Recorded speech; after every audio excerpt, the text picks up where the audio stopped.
Plus de 40 000 euros de chiffre d'affaires en vente de liens sur mon propre réseau de sites. Plus de 5 000 euros de bénéfices en revendant des liens sur des spots qui ne sont pas les miens. Automatisation et délégation à 100% du process de vente de liens, de la création d'un site à partir d'un expiré à la gestion des commandes en direct, ainsi qu'expatriation en Thaïlande. Ce sont les sujets de l'épisode 12 de Vie ma vie d'éditeur de site. Pour rappel, la série Vie ma vie d'éditeur de site, c'est une vidéo par mois où je partage mon quotidien d'éditeur de site, les chiffres réalisés sur mes différents business, les missions sur lesquelles j'ai travaillé pendant le mois, mes objectifs ainsi que mes échecs et surtout ma vision en tant qu'éditeur de site sur le futur pour continuer à augmenter notre chiffre d'affaires et notre trafic au fur et à mesure. Si tu souhaites suivre les prochains épisodes de la série, je t'invite directement à t'abonner, sinon n'hésite pas à lâcher un like et un commentaire, ça m'aide pour le référencement de la vidéo. Au programme du coup pour l'épisode 12, on va faire comme d'habitude un bilan sur les chiffres d'affaires des différents business liés à l'édition de site sur lesquels je travaille. On va ensuite parler d'expatriation parce que ça a été un de mes gros sujets sur le mois de juillet. J'ai pris la décision de m'expatrier, donc je vais vous en parler un petit peu dans cette vidéo. Où est-ce que je vais aller m'installer, comment ça va se passer, quel délai, etc. Comme d'habitude, on va également faire un point sur les nouveaux sites qui ont été lancés sur le mois de juillet. Je vais aussi beaucoup vous parler d'automatisation et de process parce que c'était un de mes gros points sur le mois de juillet. Il y a beaucoup de choses qui ont bougé sur ce côté-là et du coup, je vais vous en parler. On va faire comme d'habitude un petit point également sur la partie vente de leads. On va faire un point également sur l'avancée de mon SaaS et également potentiellement un autre SaaS que je souhaiterais lancer d'ici septembre. Donc, je vais vous en parler aussi un petit peu. Un petit point sur Discover en termes de performance, en termes de chiffre d'affaires et de trafic. Et on va faire comme d'habitude un bilan des missions qui ont été réalisées sur le mois de juillet avec les objectifs sur le mois d'août.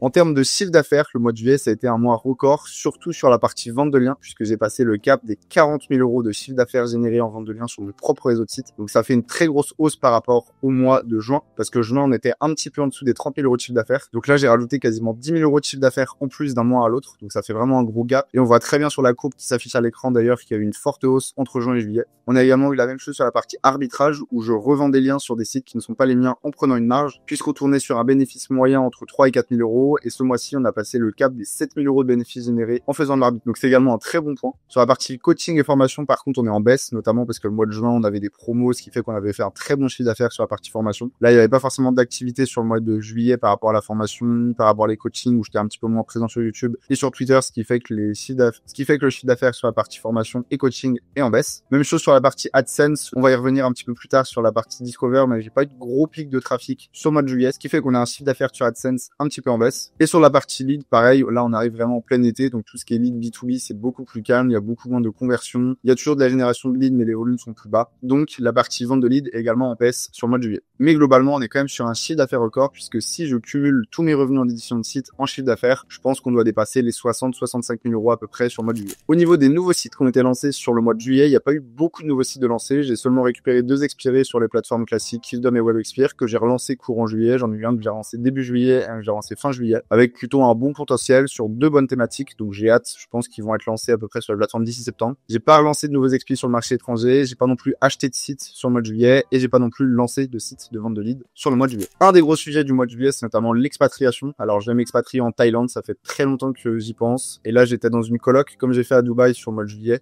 C'était sur la Côte d'Azur et j'ai vraiment eu un déclic sur le fait qu'il fallait que je parte, qu'il fallait tout simplement que je m'entoure au quotidien de personnes qui sont avec la même vision que moi, le même état d'esprit, qui ont une vision entrepreneuriale et qui ont des objectifs tout simplement dans la vie. Ça m'a vraiment fait un déclic pendant cette coloc et du coup, j'ai pris la décision de m'expatrier en Thaïlande. J'ai commencé du coup à faire un petit peu des recherches, à échanger avec différentes personnes que je connais qui sont déjà expatriées en Thaïlande, voir comment ça se passe d'un point de vue visa, d'un point de vue société, d'un point de vue fiscal. Il y a pas mal de choses à gérer. Ça entraîne pas mal de changements aussi par rapport à la France parce que j'ai d'autres activités en France, j'ai de l'immobilier, j'ai une autre entreprise en France. Donc je commence à me renseigner un petit peu partout. J'ai déjà échangé avec plusieurs personnes qui sont expatriées en Thaïlande. D'ailleurs, si vous êtes expatrié en Thaïlande, n'hésitez pas à commenter cette vidéo, ça m'intéresse, on pourra discuter. J'ai également pris contact avec quelques avocats, bien organiser mon départ en France et que tout se fasse dans les règles de l'art. Et moi, l'idée, c'est que je parte de la France pour une certaine période, mais je compte revenir vivre en France, c'est sûr, un moment dans ma vie. Donc j'ai envie de faire les choses bien, que tout soit carré et qu'il n'y ait pas de problème par rapport à mon départ ni mon retour en France. Au niveau de l'automatisation et des process, ça a également été un gros point sur le mois de juillet puisque j'ai beaucoup travaillé sur ce sujet. Notamment, j'ai délégué toute la partie gestion des commandes en vente de liens en direct. C'est quelque chose qui me prenait beaucoup de temps et qui m'empêchait de mettre du focus sur d'autres tâches. Donc là, j'ai délégué ça à une personne qui était déjà de mon équipe, dans mon équipe depuis un moment. Donc je lui ai fait des vidéos procès, je lui ai donné tous les accès. On échange à peu près, on fait une vidéo à peu près une fois par semaine pour faire un petit peu le bilan parce que c'est quand même une tâche qui entraîne derrière de la comptabilité, du suivi comptable, pas mal de tâches dérivées où on touche directement à de l'argent. Donc c'est compliqué et faut bien suivre la manière dont c'est réalisé, mais pour l'instant ça se passe très bien et j'en suis très satisfait. J'ai également eu le premier départ dans mon équipe. C'était une personne du coup qui avait rejoint l'équipe sur la partie partie production de contenu, c'est d'ailleurs la personne qui a rejoint le mois dernier et qui finalement ne restera pas, tout simplement parce qu'elle a une autre activité à côté qui a explosé à peu près en même temps et du coup elle peut pas cumuler le travail qu'elle fait pour moi plus son autre activité à côté. Et du coup ça a déclenché derrière un sujet où moi je me suis dit que si je veux continuer à scale, tout simplement la logique c'est de faire plus de sites, mais du coup avec mon process actuel ça veut aussi dire gérer plus d'humains, plus potentiellement de turnover, de process, et c'est vrai que l'humain c'est quand même compliqué à gérer. Donc l'idée c'est de commencer à partir sur de l'automatisation quasiment à 100% sur la partie création de contenu, avec toujours une repasse humain derrière. Mais l'idée du coup c'est pas forcément de scale avec plus d'humains dans mon équipe, c'est scale potentiellement toujours avec un humain mais qui va pouvoir gérer plus de choses puisqu'une bonne partie du process est automatisée. Donc j'ai mis en place ce mois-ci plusieurs automatisations qui me permettent à partir d'une liste de mots-clés de créer en automatique des contenus qui sont publiés sur mon site avec images, avec maillage interne, etc. avec tout le process habituel que je fais avec des humains, mais toujours derrière avec une repasse humaine pour vérifier que tout est bon et potentiellement faire quelques petites modifications. Donc là on l'a mis en phase de test sur plusieurs sites, on va attendre 1 ou 2 mois et si vraiment on voit que ça se passe bien et qu'on a à peu près les mêmes résultats en termes de trafic SEO, l'idée c'est d'étendre ça sur tout le réseau de sites, peut-être réduire la charge humaine du coup de mon équipe et garder peut-être 1 ou 2 qui auront uniquement pour objectif de ajouter les mots-clés et vérifier que tout se passe bien sur la partie production de contenu journalière. Ce process là, ça va aussi me permettre de scaler plus vite parce que tout simplement je vais pouvoir plus facilement augmenter les fréquences de publication, alors qu'aujourd'hui si je voulais augmenter les fréquences de publication, potentiellement fallait que je recrute encore une nouvelle personne, voire 2, voire 3, etc. Donc c'est plus compliqué. Sur la partie vente de leads, c'est un business que je mets de plus en plus de côté parce que je me rends compte tout simplement que j'ai beaucoup plus à prendre sur du court et moyen terme sur la partie vente de liens. Donc c'est vrai que je me focus pas trop sur la vente de leads. J'ai toujours mes anciens sites qui tournent de manière plutôt automatique, donc ça pour l'instant je le garde. L'idée c'est pas de le revendre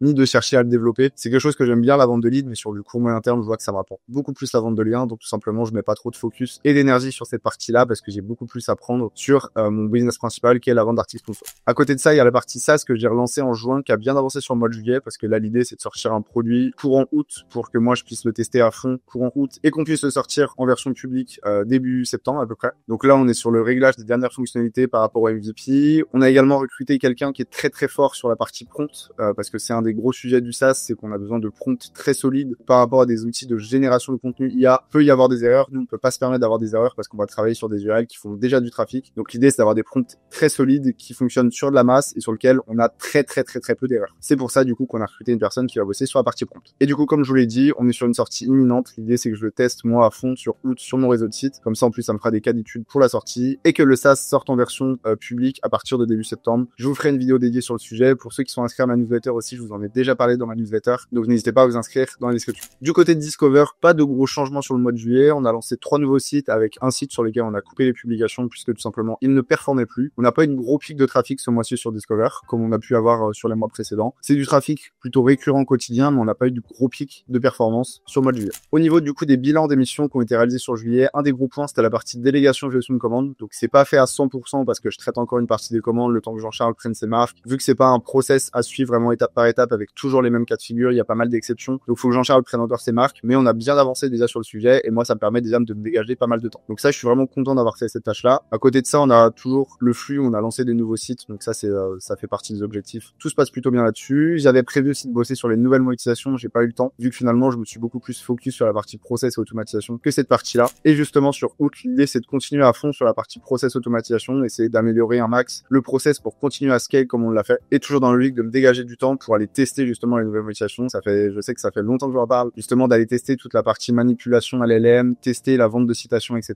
Je pense que pour moi c'est le futur du business de la vente de liens, donc faut vraiment que je me focus dessus. Et du coup avant je dois arriver à gagner du temps sur mes autres business pour pouvoir me focus justement là-dessus. Donc ça va être une des missions de août. En premier lieu, continuer à bosser sur le process automatisation pour gagner du temps. Ensuite, bosser à fond sur la préparation du lancement du SaaS, faire les derniers tests, préparer la sortie. Et ensuite, je vais pouvoir commencer à fond sur les tests manipulation LLM et vente de citations. J'espère que cet épisode vous aura plu. N'hésitez pas à vous abonner parce que le prochain épisode, c'est l'épisode déjà des 1 an qu'on a lancé cette série. Donc je vais faire vraiment un bilan détaillé avec plein de chiffres pour voir comment ça évolue en 1 an et vous montrer vraiment l'effet boule de neige qui est incroyable en édition de site. Pour ceux qui suivent ma chaîne, justement, je m'étais fixé d'ici la fin d'année de réaliser 50 000 € de chiffre d'affaires en édition de site. Et là, finalement, on est que en août et j'ai déjà réalisé cet objectif. Donc on va voir ce qu'on peut atteindre d'ici la fin de l'année, mais on voit que l'effet boule de neige en édition de site est vraiment réel. Merci d'avoir regardé la vidéo et je vous dis à la prochaine.